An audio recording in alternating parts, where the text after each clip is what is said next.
अहिल्यानगरमध्ये महागाईचा दुहेरी फटका नागरिकांना बसतोय.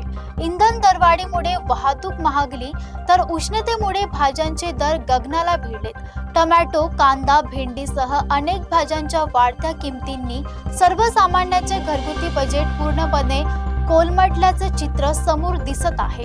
अहिल्यानगरमध्ये महागाईचा दुहेरी फटका नागरिकांना सहन करावा लागतो. आधीच पेट्रोल आणि डिझेलच्या दरवाढीमुळे वाहतूक खर्च वाढला असताना आता भाजपच्या वाढत्या किमतींनी सर्वसामान्यांची चिंता आणखी वाढवली आहे. प्रचंड उष्णतेमुळे भाज्यांचं उत्पादन घटलं असून त्याचा थेट परिणाम बाजारभावावर दिसून येतोय.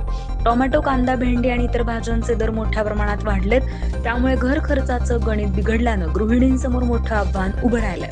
व्यापाऱ्यांच्या मते उत्पादन घटल्याने बाजारात भाज्यांची आवक कमी झाली असून महागाईमुळे नागरिकांमध्ये नाराजीचं वातावरण आता निर्माण झालं.